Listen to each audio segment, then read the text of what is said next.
आपने कहा कि विरोधी दल के कुछ नेता कह रहे हैं कि यदि बेईमानी हुई तभी जीतेगी, तो ये वो भ्रम पैदा करने की आदत है, झूठ बोलने की आदत है, इसलिए बोलते हैं। जिस दिन से एनडीए सरकार में आई है, पहली बार लोगों ने निष्पक्ष चुनाव देखा। मैं कांग्रेस पार्टी और राजद को चुनौती देता हूँ कि 2005 से पहले कोई एक चुनाव मुझे वो बता दे जिसमें उसने बूथ ग्रैब नहीं किया था। यदि वो बूथ ग्रैब नहीं करने को, तो मुझे जो जुर्माना करेगा मैं देने को तैयार हूँ। लेकिन मैं उनको चुनौती देता हूं कि 2005 से मैं एमएलए हूं, मुझे बता दें कि मेरे एक बूथ पर भाजपा कार्यकर्ताओं ने कहीं फर्जी वोट डाला, क्योंकि हमारे यहाँ ईवीएम का जमाना है, बूथ ग्रैब का जमाना नहीं है। बूथ ग्रैब और गुंडागर्दी राजद की पहचान है, उनके जमाने में होता है। हमारे यहाँ निष्पक्ष चुनाव से नीतीश कुमार 20 वर्षों से बिहार के मुख्यमंत्री हैं और आगे भी रहेंगे। अशोक चौधरी और सम्राट चौधरी पर लगातार निशाना बना रहे हैं और ये प्रहार कर रहा है प्रशांत किशोर। देखिए, विरोधी का मौखिक रूप से इल्ज़ाम लगाना ये उचित नहीं है, और जो इल्ज़ाम उन्होंने लगाया है, सभी लोगों ने समय समय पर उसका जवाब भी दिया है। और जब हम चुनाव में जाते हैं, तो चुनाव में हम अपने संपत्तियों को डिक्लेयर करते हैं। क्या ये उससे ज़्यादा है? उन्हें बताना चाहिए।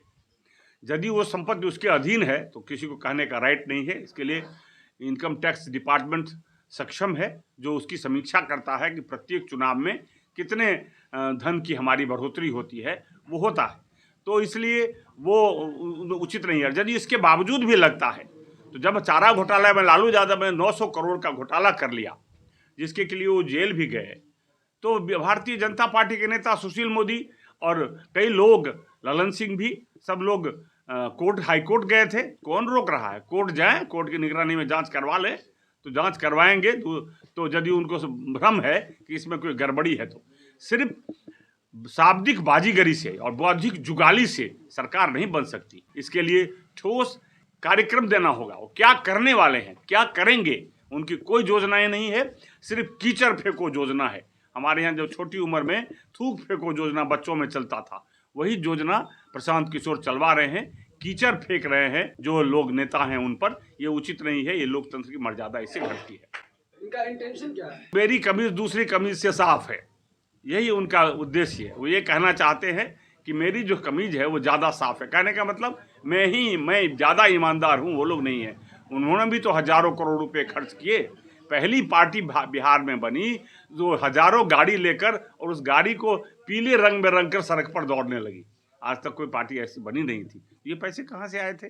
तो इसमें वो दिखाना चाहते हैं, लोग ये न पूछे कि आप कहाँ से पैसा लाए हैं, तो वो दिखाना चाहते हैं कि मेरी कमीज ज़्यादा साफ है, इससे मैली उनकी कमीज है। लेकिन इसका जनता पर कोई असर नहीं होगा। वोट आने वाला है, दूध का दूध पानी का पानी जनता कर दे। बिहार सरकार के पूर्व मंत्री सब बीजेपी विधायक विनोद नारायण झा पहुंचे मलमल उतरी बलुआ टोल।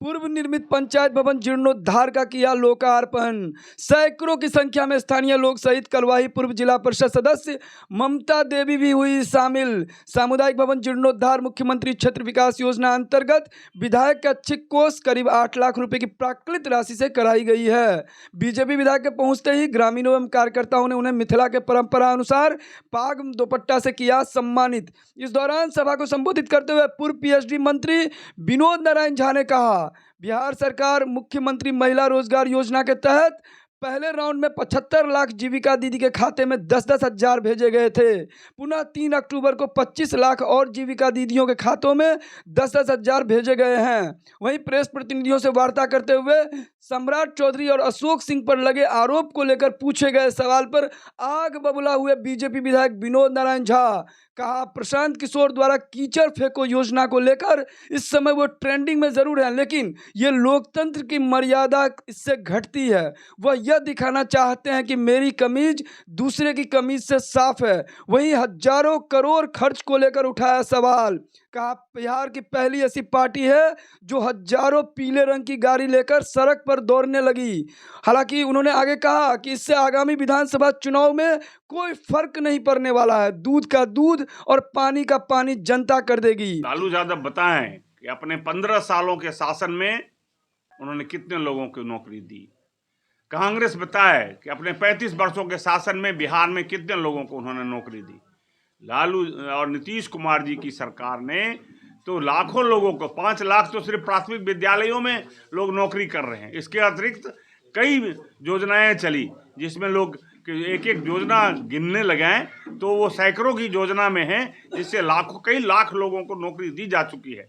यहाँ तक कि मानदेय के वाले भी करीब 10 लाख के लोग हैं जो मानदेय पा रहे हैं, जैसे नाइट गार्ड, जैसे रसोईया, जैसे ममता दीदी, जैसे आशा दीदी, जैसे टोला सेवक, जैसे विकास मित्र, जैसे मरकजी, ऐसे अनेकों लोग हैं, किसान मित्र तो लोग हैं। तो नौकरी मतलब नीतीश कुमार, और नीतीश कुमार ने वचन दिया है और उन्होंने घोषणा की है कि अगले 5 साल में वो 1 करोड़ नौजवानों को विभिन्न योजनाओं में नौकरी देने का काम करेंगे। एनडीए जो कहती है वो करती है। भारतीय जनता पार्टी ने जो कहा वो किया। भारतीय जनता पार्टी ने कहा कि हम धारा 370 हटाएंगे, लोग विश्वास नहीं कर रहे थे। कांग्रेस कहती थी कि खून की नदियां बह जाएगी। हमने कहा कि राम मंदिर हम बनाएंगे, लोग कहते बनाते क्यों नहीं है। राम मंदिर भी बना, धारा 370 भी हटा। और इसी तरह नीतीश कुमार जी ने भी जो कहा वो करके दिखाया। उन्होंने आरक्षण भी लगाया, मुखिया का चुनाव में भी, और बाकी जगह भी लोगों को मौका दिया।